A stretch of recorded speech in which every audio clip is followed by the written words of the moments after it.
ప్రభు నందు ప్రియులారా, ప్రభు నామమున మీకు వందనములు. ఈరోజు దేవుని యొక్క వాక్య ధ్యానము నిర్గమాకాండము 15వ అధ్యాయము 26వ వచనము. మీ దేవుడైన యెహోవా వాక్కును శ్రద్ధగా విని ఆయన దృష్టికి న్యాయమైనది చేసి ఆయన ఆజ్ఞలకు విధేయులై ఆయన కట్టడలన్నిటిని అనుసరించి నడిచిన ఎడల నేను ఐగుప్తీయులకు కలగజేసిన రోగములలో ఏదియూ మీకు రానియను. నిన్ను స్వస్థతపరచు యెహోవాను నేనే అనెను. దేవుడి ఈ మాటలు దీవించి ఆశీర్వదించునుగాక.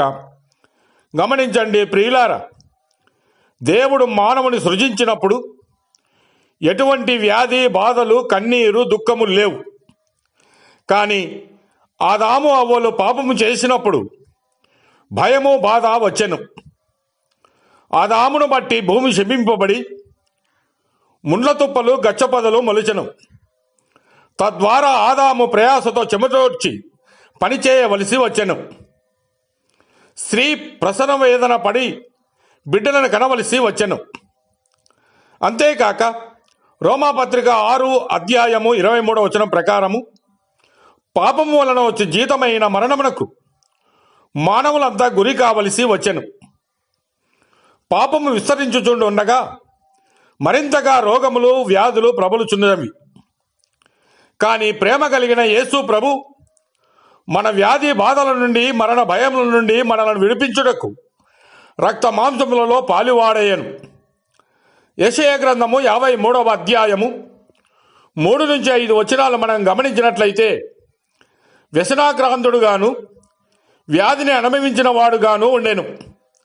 నిక్షయముగా అతడు మన రోగములను భరించెను, మన వ్యసనములు వహించెను.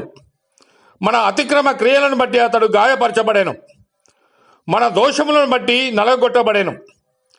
అతడు పొందిన దెబ్బల చేత మనకు స్వస్థత కలుగుచున్నదని యేసుక్రీస్తు ఈ లోకమునకు రాకముందే 700 సంవత్సరముల క్రితమే యెషయా ప్రవక్త ఈ మాటలు ప్రవచించెను. ఈ మాటలు కల్వరి శిలువలో క్రీస్తునందు పరిపూర్ణమాయెను. మన పాపము వలన వచ్చిన కన్నీరు క్రీస్తు కళ్ళను తడిపెను. మన పాపము వలన వచ్చిన ముండ్ల తుప్పలు ఆయన తలపై కిరీటముగా ధరింపబడెను. మన పాపము వలన వచ్చిన వేదన ఆయన మరణ మందునంతగా శిలువలో భరించెను. మన పాపములకు రావలసిన శిక్షకు ఆయన నలగొట్టబడి తన రక్తమునంతా కార్చెను. కనుక నేడు యేసు నామములో మనకు స్వస్థత ఉన్నది. యేసుక్రీస్తు ఈ లోకములో జీవించిన కాలములో అనేక రకములైన వ్యాధులను స్వస్థతపరిచెను. కృంటివారికి కాళ్ళిచ్చెను, గ్రుడ్డివారికి చూపునిచ్చెను, మూగవారిని మాట్లాడించెను, దయ్యము పట్టిన వారిని విడిపించెను. అంతేకాదు, పాప ఫలము నిర్మూలించుట కంటే పాపపు వేరు నిర్మూలించడమే మేలని శిలువయందు క్రీస్తు పాపపు ముళ్ళు విరిచెను. కొరింథీయులకు రాసిన మొదటి పత్రిక 15వ అధ్యాయము 55-56 వచనములో, ఓ మరణమా నీ విజయం ఎక్కడ?